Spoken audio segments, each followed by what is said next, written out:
The Book of Adam and Eve, chapters 14 through 17.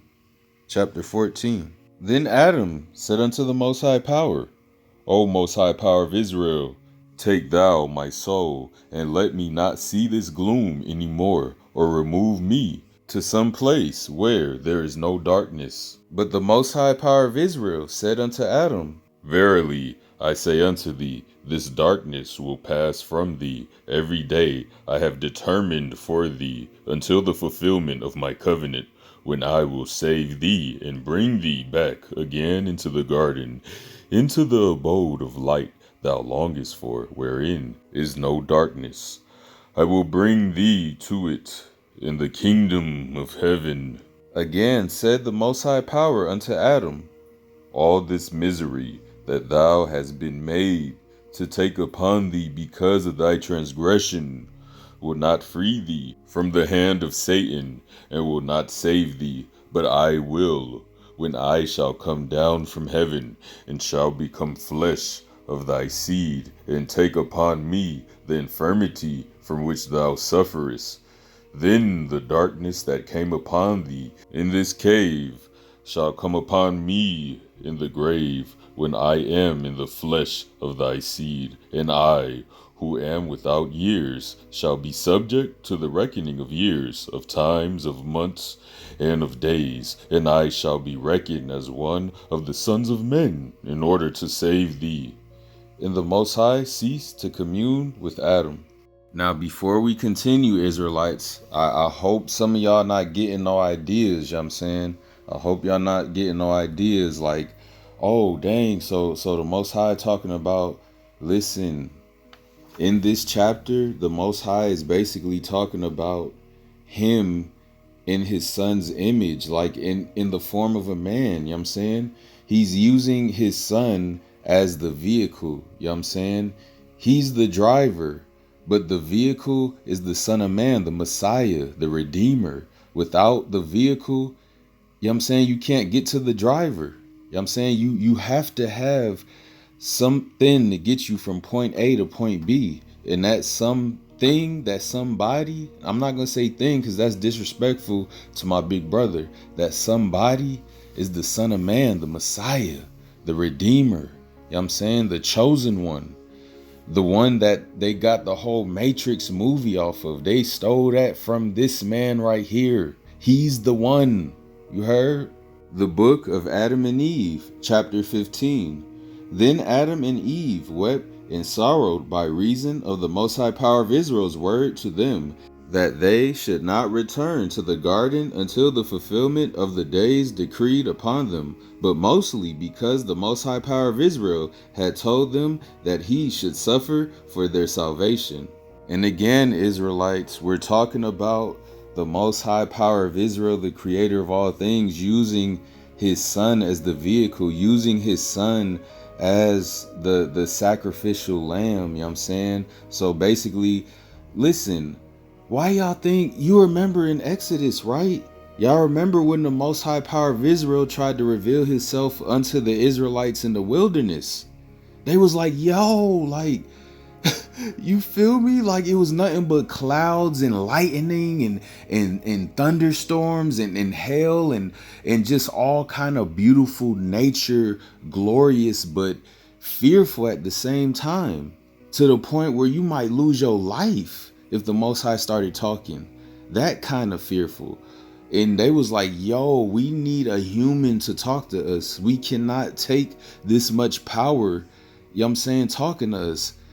Imagine one of those big fans, like those big turbojets. You know what I'm saying? Like imagine a big turbojet engine. Well, not the engine, but the actual like fan part. You know what I'm saying? Like the propeller. You know what I'm saying? On the two sides of the wings. You know how fast that goes, and if somebody's standing behind that, they'll literally just get blown like a tumbleweed. You know what I'm saying? That's the kind of power the Most High has talking to somebody. I'm talking about the creator of all. So while he was talking, it was probably people passing out in the wilderness like, whoop, like that's too much power for me, you know what I'm saying? So that's why they had to use Moses as the intercessor.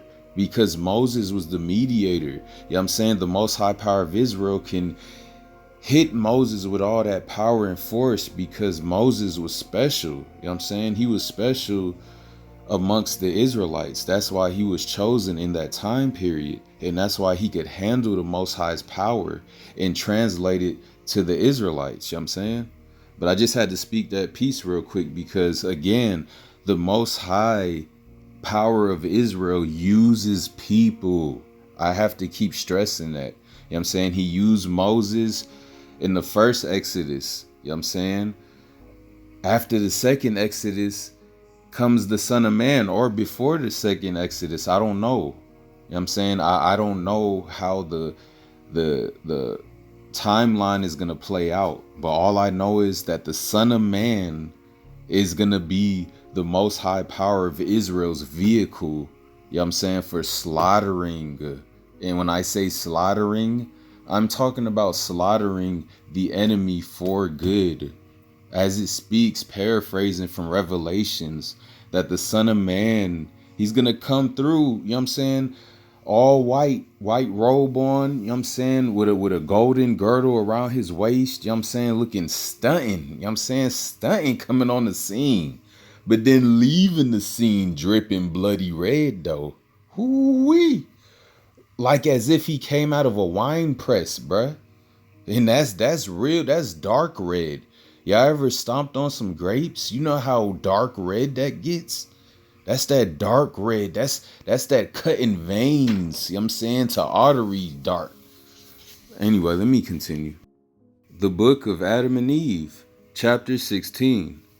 After this, Adam and Eve ceased not to stand in the cave, praying and weeping until the morning dawned upon them. And when they saw the light return to them, they restrained from fear and strengthened their hearts. Then Adam began to come out of the cave, and when he came to the mouth of it and stood and turned his face towards the east, and saw the sun rise in glowing rays, and felt the heat thereof on his body, he was afraid of it, and thought in his heart that this flame came forth to plague him. He wept then, and smote upon his breast, and felt upon the earth on his face, and made his request, saying, O most high power of Israel, plague me not, neither consume me, nor yet take away my life from the earth. For he thought the sun was the most high power of Israel, inasmuch as while he was in the garden and heard the voice of the most high power of Israel, and the sound he made in the garden, and feared him, Adam never saw the brilliant light of the sun, neither did the flaming heat thereof touch his body. Therefore was he afraid of the sun when flaming rays of it reached him. He thought the Most High Power meant to plague him therewith all the days he had decreed for him. For Adam also said in his thoughts, As the Most High did not plague us with darkness, behold, he has caused this sun to rise and to plague us with burning heat. But while he was thus thinking in his heart, the word of the Most High came unto him and said, O Adam, arise and stand up. This sun is not the Most High power of Israel, but it has been created to give light by day, of which I spake unto thee in the cave, saying that the dawn would break forth, and there would be light by day. But I am the Most High power of Israel, who comfort thee in the night. In the Most High power ceased to communicate with Adam. That was beautiful. And I know I said we going only to chapter 19, but you know what? Let's go ahead and just go to chapter 20, because some of these chapters is only like a couple sentences long. You know what I'm saying? All praise. The book of Adam and Eve, chapter 17. Then Adam and Eve came out of the mouth of the cave and went towards the garden. But as they drew near to it, before the western gate, from which Satan came when he deceived Adam and Eve, they found the serpent that became Satan coming at the gate, and sorrowfully licking the dust, and wriggling on its breast on the ground by reason of the curse that fell upon it from the Most High power of Israel. And whereas aforetime the serpent was the most exalted of all beasts, Now it was changed and become slippery, and the meanest of them all, and it crept on its breast and went on its belly. And whereas it was the fairest of all beasts, it had been changed and was become the ugliest of them all. Instead of feeding on the best food, now it turned to eat the dust. Instead of dwelling as before in the best places, now it lived in the dust. And whereas it had been the most beautiful of all beasts, and of which stood dumb at its beauty, it was now abhorred of them.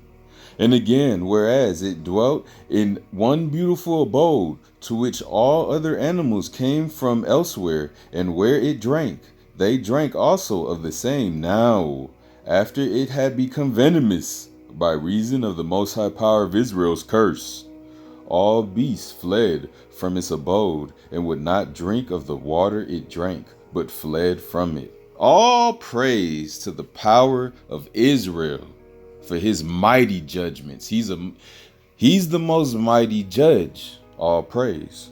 The book of Adam and Eve, chapter 18. When the accursed serpent saw Adam and Eve, it swelled its head, stood on its tail, and with eyes blood red, did as if it would kill them. It made straight for Eve, and ran after her, while Adam standed by, wet because he had no stick in his hand wherewith to smite the serpent, and knew not how to put it to death. But with a heart burning for Eve, Adam approached the serpent, and held it by the tail. And when it turned towards him, and said unto him, O Adam, because of thee and of Eve I am slippery, and go upon my belly. Then by reason of its great strength it threw down Adam and Eve, and pressed upon them as if it would kill them. But the Most High Power of Israel sent an angel, who threw the serpent away from them and raised them up. Then the Most High Power of Israel came to the serpent and said unto it, In the first instance I made thee glib, and made thee to go upon thy belly, but I did not deprive thee of speech. Now, however, be thou dumb, and speak no more, thou and thy race, because in this first place has the ruin my creatures happened through thee, and now thou wishest to kill them? Then the serpent was struck dumb, and spake no more. And a wind came to blow from heaven by command of the Most High Power of Israel, that carried away the serpent from Adam and Eve, threw it on the seashore, and it landed in India. All praise. The book of Adam and Eve, chapter 19. But Adam and Eve wept before the Most High Power of Israel. And Adam said unto him, O Most High, when I was in the cave, I said this to thee, my Lord, that the beasts of the field would rise and devour me, and cut off my life from the earth. Then Adam, by reason of what had befallen him, smote upon his breast, and fell upon the earth like a corpse. Then came to him the word of the Most High Power, who raised him, and said unto him, O Adam, not one of these beasts will be able to hurt thee, because when I made the beast and other moving things come to thee in the cave, I did not let the serpent come with them, lest it should rise against you, make you tremble, and fear of it should fall into your hearts. For I knew that accursed one is wicked, therefore would I not let it come near you with the other beast. But now strengthen thy heart and fear not. I am with thee until the end of the days. I have determined on them. All praise. Now, before we get to the last chapter, not the last chapter of this book, but the last chapter I'm going to read today. This goes out to all the reptilian snake owners, y'all. Like, why do y'all think that these snakes are trainable? You cannot train a snake, bro. A serpent at any time can flip out on you and strike you, bro. You know what I'm saying? I mean, I don't watch them now, but I used to watch, on YouTube some of these snake owner collections that had all these exotic snakes, and I'm thinking in my head, bro, like if you made a mistake one day and like tripped over one of the cages and one of them came out, you don't think that snake, his instinctual nature is gonna come out and he not gonna strike you? You know what I'm saying? And don't let him be venomous, one of those exotic venomous snakes. You done. You done. But yeah, that's just a quick tip from me to y'all, Israel. I mean, don't get me wrong. There's nothing wrong with having a reptilian as a pet. You know what I'm saying? Like a lizard or, like something like that. But as far as a snake goes, yo, listen to all the stories in the Bible about the serpent. Why would you want a serpent in your house if you're an Israelite? And you read all the stories about the serpent all the time anyway. Like, why are you being a big hypocrite? The book of Adam and Eve, chapter 20.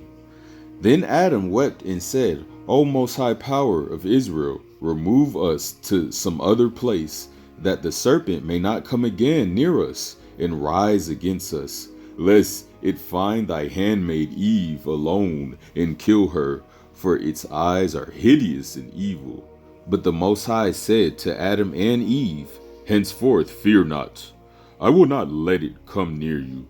I have driven it away from you, from this mountain, neither will I leave it to aught to hurt you.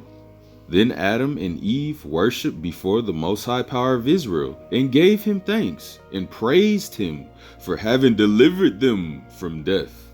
All praise to the Most High Power of the Son of Man, the precious Holy Spirit, Abraham, Isaac, Jacob, and our forefathers Adam and Eve. Father, I am that I am, and his only begotten Son, the Son of Man, the Prince, the Redeemer, the Messiah, the Prince Messiah, the chosen one, you know what I'm saying? To finally come and save the remnant of the lost sheep of the house of Israel, currently going through slightly extreme Jacob's trouble, spiritual Jacob's trouble, mind you, not physical Jacob's trouble, because physical Jacob's trouble will all go through that. But spiritual Jacob's trouble, I believe, this is just my belief, you know what I'm saying, that the chosen and some of the righteous Gentiles are currently going through spiritual Jacob's trouble right now. Because if an Israelite or an American black man or woman right now is not going through some kind of spiritual warfare right now, you should be scared. You should be wondering why you're not being tried as gold in the fire. You know what I'm saying? You have to go through the test run before the real thing. You like, come on now, like, have you ever played Metal Gear Solid VR missions? Like VR missions, and I'm talking about way back. I'm talking about PlayStation 1 days for my PlayStation heads. Metal Gear Solid VR missions was the training ground for Metal Gear Solid 1. You know what I'm saying? So, and I remember that because my cousin had that, and we used to always play that because it was like a real live training scenario. Like it taught you close quarter combat. It taught you all kind of like just ninja type stuff, and I still have it in my brain to this day. But it's good. Like, I love games like that. I'm talking about like games that will get you through like a real life situation. I'm not talking about no Battlefield games, like no SOCOMs and no Modern Warfares and Call of Duties. I'm not talking about all that. I'm not talking about warfare, like shooting up like military and stuff. I'm talking about close quarter combat. Is you and somebody else in a small room, and you have to defend yourself. Stuff like that, you know what I'm saying? It's just like a one-on-one, boom, boom, boom. Dude on the floor, you're good. You've defended yourself. In Israel, don't take advantage unless you have to. And what I mean by that is, Israel, you know your strength. You know how strong you are. If you already got your opponent on the ground and he's already like no threat, don't go the extra mile and try to finish and do all that. You know what I'm saying? Don't do that. Just do just enough to defend yourself. You know what I'm saying? But if it comes to that, hey, You have to use discernment, and I have no say in that. Now, on to the people that took that hocus pocus juice way back when in 2020. To the hocus pocus juice drinkers, the Jim Jones juice. Listen, I don't know what they done put up in that, but y'all folk is getting funky.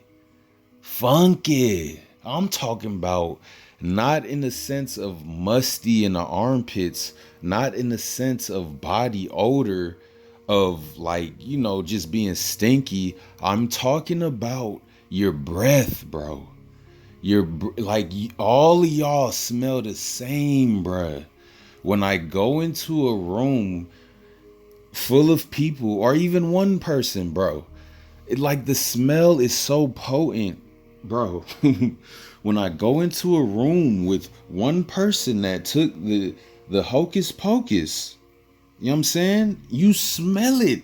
Oh, my mans, you smell it, my mans. And I'm talking about on your breath. Why y'all smell like that? Y'all boys and girls be smelling like straight up, like I said in my song. I made a song on my page and I said, y'all smell like liquid hand sanitizer. That's how y'all breaths like, bro, every year that goes by, that smell of liquid hand sanitizer gets stronger on y'all. That's why I said 2025, what did they do? Like, it's been 5 years since then. And what did they do? Like, is there a time bomb in there that's making it smell? Like, is it currently the change of whatever species is festering within you? Because unfortunately, now you're a host. You're a host to an unknown parasite, whether it be demonic or other means. You're a host. Your body is a host and it has to feed on you in order to survive. But the thing that I'm wondering is this a form of its mutation inside of you? Is one of the signs a strong liquid metal smell? Because if y'all ever smelled hand sanitizer, and I'm not talking like, let me put a picture on the screen. I'm not talking about the flavored or the scented kind. I'm talking about the original kind that has no scent to it. Smell that, whiff it up. Somebody grab a bottle real quick. If you got a bottle in the house, open it up, smell it, take a couple whiffs and see what I'm talking about as I'm talking. So you know what I'm talking about. Get that smell memorized in your brain. Then when you go to work tomorrow, start to smell around. Start to notice that smell a lot within your workplace or wherever you go. Where you work out at Planet Fitness, start smelling that smell in the locker room. Start smelling it around the treadmill, around the weights, around the bench. When you trying to bench press the person next to you that done took the Jim Jones juice, got it smelling so toxic, like somebody just threw a straight smoke bomb within that area, that it causes you to be winded, bro. So you in the middle of a set and you trying to inhale while simultaneously pushing up the weights, and at the same time you inhaling a big cloud of of a Jim Jones juice drinker's exhaled breath.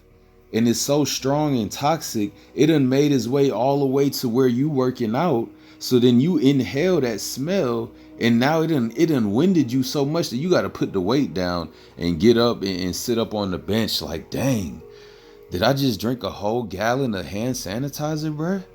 Like, what? You know what I'm saying, bro?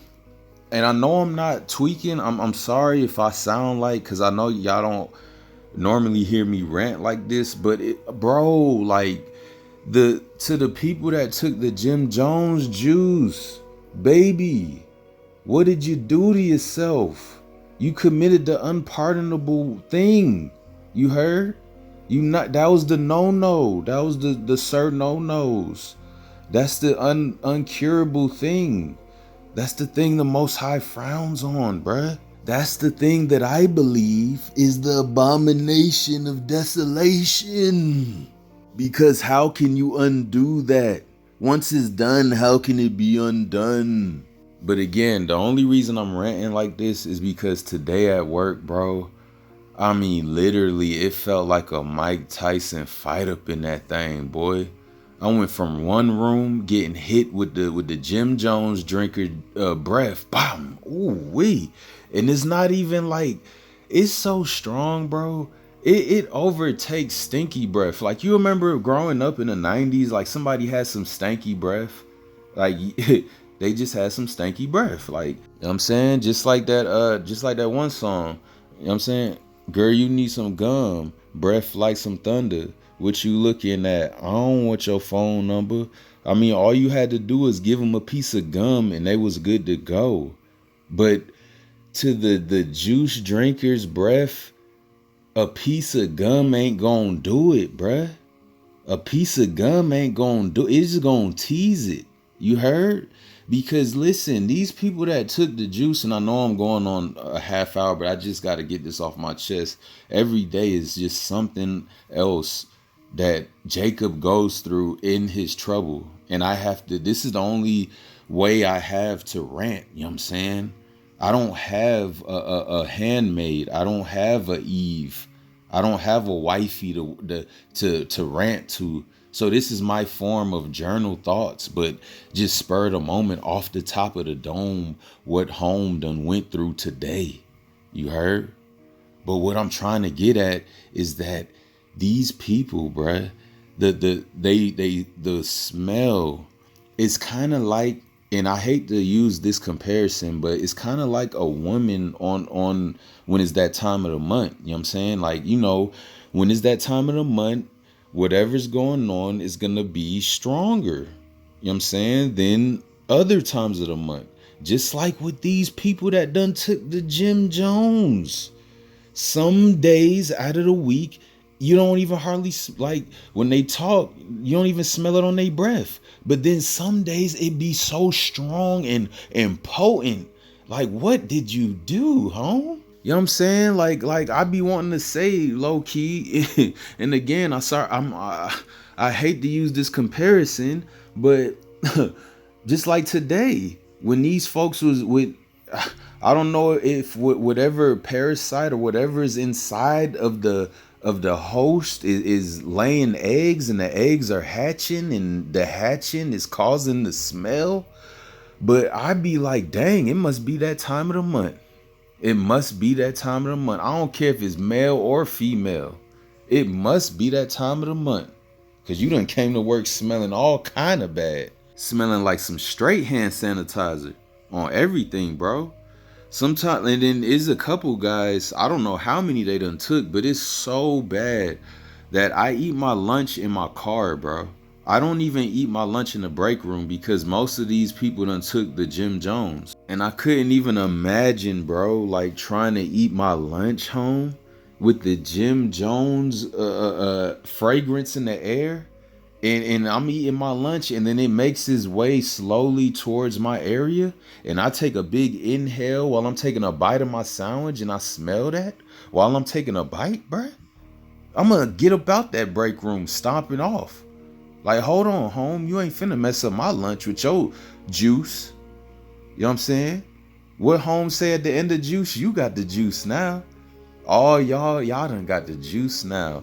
What you done did? But yeah, the upstairs bathroom, right? So the upstairs bathroom, this guy, he always like eats his lunch right there on the wall. So the upstairs bathroom, you have to go through the lunchroom or the break room in order to get to the men's bathroom. So every day, bruh, because the locker rooms are up in there too. So every day I have to go through. It's kind of like a jungle, bruh. Like I I take a big inhale, bro, before I go in that break room. Because it's about a good 5 to 7 second walk step between the break room and in the bathroom to get to the locker, so I can get to my lunch bag, because my lunch bag is in my locker. So I got to get to my locker to get to my lunch to take my lunch in my car because I don't want to smell no Jim Jones while I'm eating my lunch. So I'll go in my car and eat, bro. But anyway, I take my breath. I walk. Anybody got something to say? Hey, what up? Hey, what's that? And as soon as I get in that bathroom, because I refuse to be inhaling that, bro. It is getting too strong and too potent. All right, so peep this real quick. We just going to go through a few scriptures since we on smells. 2nd Ezra, chapter 15. Now, peep the scene. Around this time, it's going to be civil war to the point where it ain't going to be no food on the shelves. It's going to be people. It's going to be bodies all over the place, you know what I'm saying? Just bloating up, and just the smell is going to be horrendous. 2nd Ezra, chapter 15, verse 57. Thy children shall die of hunger, and thou shalt fall through the sword. Thy city shall be broken down, and all thine shall perish with the sword in the field. Now we know that sword in the field, that sword is people kicking in doors, like that Biggie song, kick in the door, wave in the fofo. You heard? People gonna be kicking in doors, waving fofos, and that's the sword of now. Of then, the sword was an actual sword. Of now, it is the gun. You know what I'm saying? People gonna be kicking in doors, like trying to find the food. Where the food at? Again, same chapter, just up a few verses. 2nd Ezra, chapter 15, verse 19. A man shall have no pity upon his neighbor, but shall destroy their houses with the sword, and spoil their goods because of the lack of bread and for great tribulation. So again, imagine that scenario. It's just nothing but bodies all outside. You probably inside a bando house, you know what I'm saying? But outside is nothing but bodies on the ground. Nobody's coming to pick them up. It ain't no ambulances. It ain't nobody at work. This is Book of Eli times, boy. You better recognize and get your mind right. Because this time is coming whether you want it to come or not. It's just a matter of when, not if. And these smells, all the smells are going to come with them.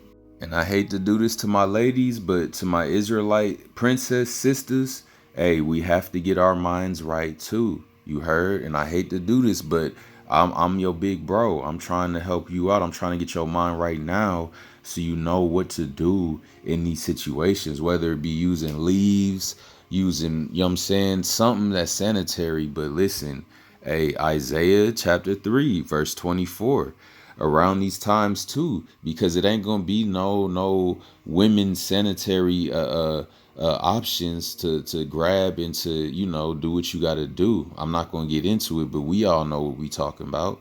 Isaiah chapter 3 verse 24. And it shall come to pass that instead of sweet smell there shall be stink, and instead of a girdle a rent, and instead of well set hair baldness, and instead of a stomacher a girdling of sackcloth, and burning instead of beauty. So basically the Most High is saying that, hey, our sisters ain't gonna listen, them end times, they called the end times for a reason, because after that we ain't gonna have to go through that no more. That's gonna be the most extreme of the extremes of all aspects of it. Revelations chapter 20 verse 1. And I saw an angel come down from heaven, having the key of the bottomless pit and a great chain in his hand. Now, let's go ahead and get into detail to that bottomless pit. That same bottomless pit in the Apocalypse of Paul chapter 41 is mentioned that stench, it surpasses all the other torments in the place of condemnation. I'll let you read that on your spare time. Keep your head up, Israel. Shalom.